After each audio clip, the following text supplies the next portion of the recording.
what up, Jolt? Hey, welcome to Jolt TV. It's just me today, and I've got a crazy story for you from the Bible. So Jesus goes to this town, and news spreads really fast that Jesus is in this town, and everyone wants to come and hear him and see him and check out who this Jesus guy is that they've heard about. So everyone comes, and Jesus is in this house, like teaching and talking and stuff, and the house is packed. Packed. You can't move, like sardines. And there's people all outside the house. It's crazy packed. And then some friends show up, and they have a friend that's paralyzed, like on a cart thing, and they can't get through the crowd. So they're like, what are we gonna do? Oh, I know. Let's go on the roof and cut a hole and lower our friend down. Seems like a great plan. So they lower this guy through the roof, and check out what Jesus says in Mark chapter 2. Seeing their faith, Jesus said to the paralyzed man, "My child, your sins are forgiven." Like, huh? Like, my sins are forgiven? Like, I thought he was trying to get his legs working. But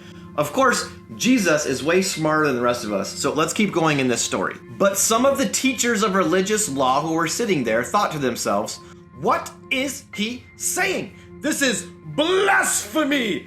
Only God can forgive sins." Which, to be fair, like if I was sitting there, I probably would have been thinking this same thing. Like, Jesus just said something huge. Jesus said something massive. Jesus said something really big about who he is. And this series, we're talking about Jesus is, about who is this Jesus guy? And Jesus just gave us a huge clue to who he is. Now, here is where the story gets crazy. Jesus knew immediately what they were thinking. So he asked them, "Why do you question this in your hearts? Is it easier to say to the paralyzed man, 'Your sins are forgiven,' or 'Stand up, pick up your mat and walk'? So I will prove to you that the Son of Man has the authority on earth to forgive sins." Then Jesus turned to the paralyzed man and said, "Stand up, pick up your mat, and go home." Whoa! Like, Jesus said some really big things, and then of course this man stands up, picks up his mat, weaves himself through the crowd, and goes home, and everyone is going crazy like, "Whoa, did you just see that? Like, it's just crazy." And Jesus says something really big about who he is. You ready for this?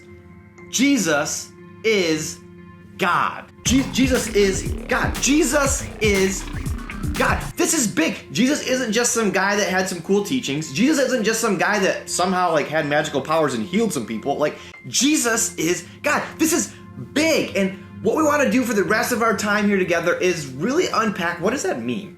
Like, what does it mean? How does it impact my life? How does it impact your life, knowing that Jesus is God? He claimed to be God, and we know that he is God. What does it mean for you?